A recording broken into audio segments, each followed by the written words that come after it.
Welcome back. You're still watching World Insight with me, Tian Wei, the program coming to you Monday to Friday on CGTN. This week, we bring you a special series of interviews with female trailblazers, women on top. Tonight, meet Hao Jingfang, the author of the science fiction Folding Beijing.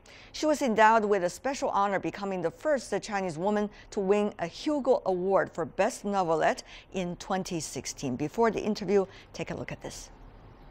Folding Beijing, the best novelette at the 74th World Science Fiction Convention, tells of the struggle of a father trying to send his daughter to school in futuristic Beijing, an allusion to the difficulties that some current Chinese parents undergo to ensure their children receive a high-quality education. Author of the book, Hao Jingfang, said in the acceptance speech that while the book gives dark solutions to real-life problems, she hopes the real future will be brighter than her story. Established in 1953, the Hugo Awards acknowledge the best works of science fiction or fantasy and are seen as the highest honor bestowed in science fiction and fantasy writing. Hao was very calm and controlled upon receiving the award, but is now even more passionate about writing than ever. I feel normal.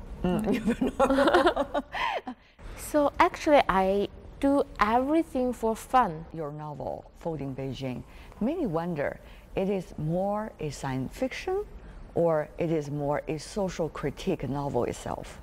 It is a science fiction novel because if there is no changes in the technological part, there will be no structure of this story.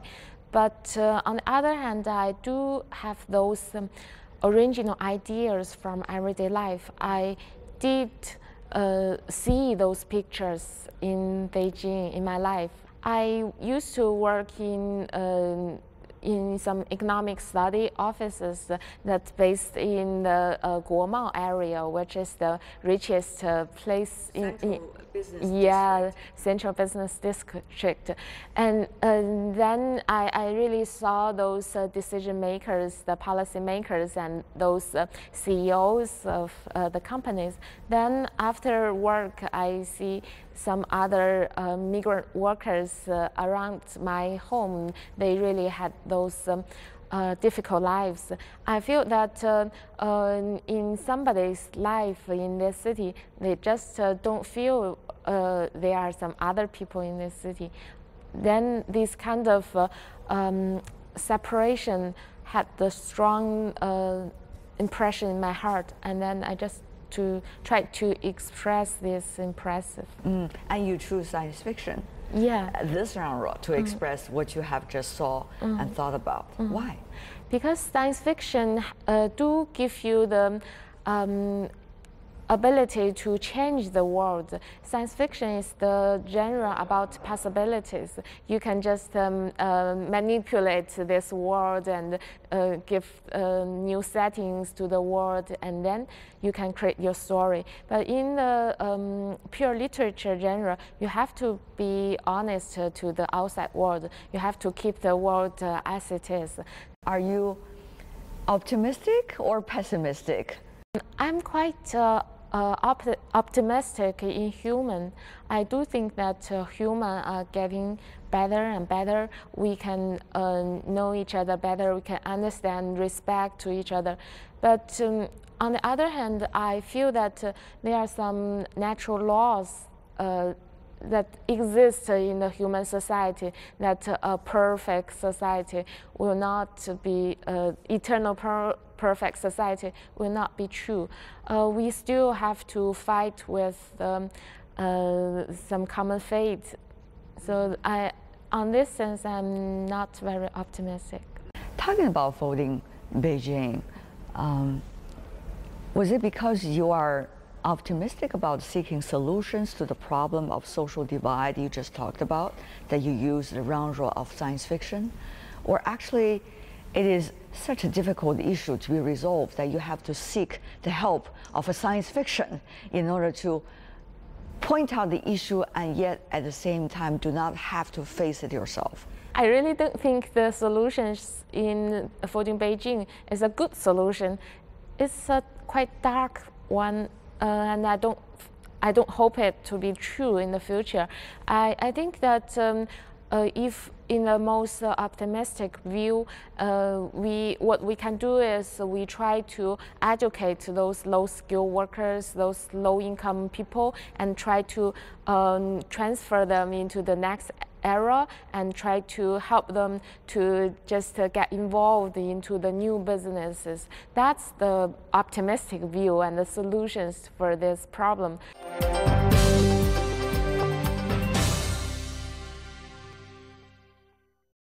The Hugo Award was given to the first Chinese writer in 2015.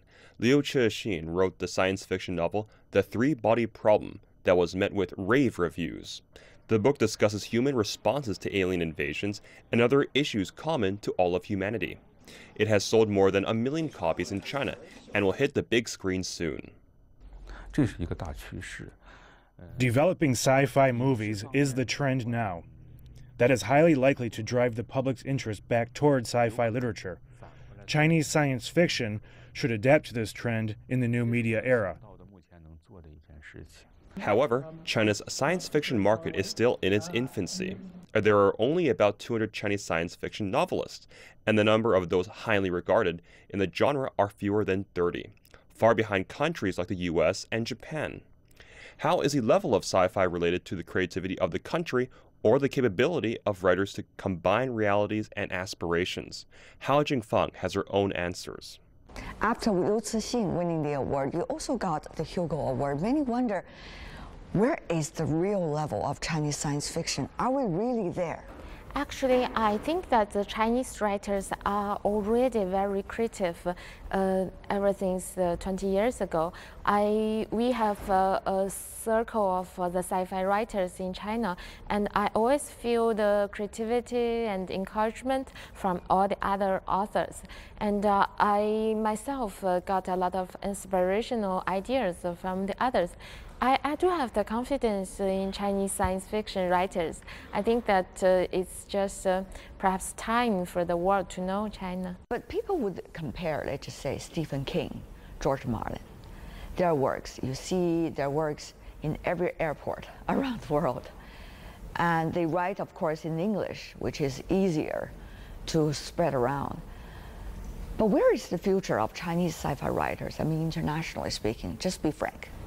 I think that the younger generation writers should have more time to just devote themselves into some longer works, because that needs a lot of energies and a lot of time for you to create such a huge world. But perhaps the younger writers in China now just enjoy some interesting small pieces. Only a small number of writers wrote the longer novels. I do hope that these young writers would create such a huge world in the future. But why would they do that? I mean, they could do small work and they could be famous. And people want to have a fast track to reputation, success. Do you think they will be able to be like you, to really sit down there every day, 2 to 3 hours, consistent, no matter what it means? Actually, I think that the reason for one writer to finish such a huge work is the passion.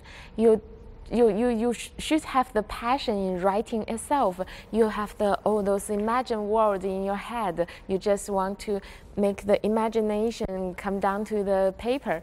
And this kind of creation process is so interesting that a writer can devote into it for years and years and years. I believe that George Martin and J.K. Rowling, all these kind of writers, do have that passion in him or her. I hope that there will be writers in China who have that kind of passion in him or her. You are passionate enough. Yeah, I'm passionate. You're very passionate, because last time when I met you, we were talking at a big scale conference among all the crowds, you know. And then after wrapping up the morning session, you told me you have to go back to your hotel. Later in the afternoon, I saw you again because you need to be there and make some remarks. And you told me you spent 2 hours in the hotel room trying to write something. What did you write that day? Actually, in that conference, I wrote the beginning of the Han Dynasty story. Wow. Yeah, so it's very interesting for me because I was in an economic conference in the morning. I was in the Han Dynasty in the afternoon, and I came back to the economic forum at that time. I enjoy this kind of transferring from one world to another to another. But that takes a lot of effort. I mean, when you write, you have to really get yourself there. This kind of switch will be challenging for anyone, writers included. But I always feel that I'm always there. I'm always in the other world, in the writing world. I just sometimes come back to real life for a short period of time, and then I come back again. Really? Yeah. How is that happening? I just feel that everything is a parallel universe. I just transfer from this universe to another one, whenever it's a literature world or a family world or economic world. When I enter this world, I just obey the rules in this world. I just use another language. But I am quite used to these kind of experiences. But because I think that all writers, in some time in his or her life, have these kind of experiences of entering another world, another world, another world. Technology happening so fast. How much do you think, new things such as AI, such as virtual reality, all of these might be able to transform or challenge your works? Science fiction works are about possibilities. They discuss how human would react in different kinds of situations, how people would feel in this kind of situation, how people will react with each other in other situations. So it is these kind of mental experiments that really interests me and other readers. What are you mentally experimenting? Now I'm most interested in the artificial intelligence. I think a lot about what's the differences between the AIs and humans. What are the differences of their mental processes, and what does intelligence mean, and how and will the AI become super intelligence in the future, and what would that be like, and how should AIs and humans interact with each other? Talking about creativity, where does that come from? Actually, I found out that creativity just came in your life. If you're honest enough to the feelings of your life, to the everyday thoughts in your head, you do have that creativity in you. Creativity is inside everybody's body and heart, because we do have a lot of thoughts every day. When you read a book, when you meet someone, right, when you study, when you talk to someone, you have a lot of thoughts in your head. But how to grab it? Yeah, it's in a turmoil. But if you do have the habit of reflect yourself and just look inside your head and questioning yourself. Yeah. How do you do that to be able to examine yourself and let your creativity blossom? But I spent 10 years just questioning myself. So at last I found that these kind of experiences become the treasure in me.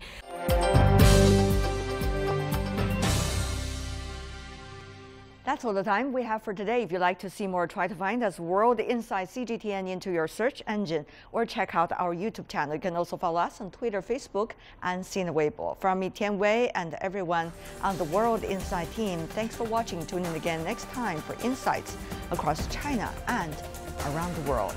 Good night.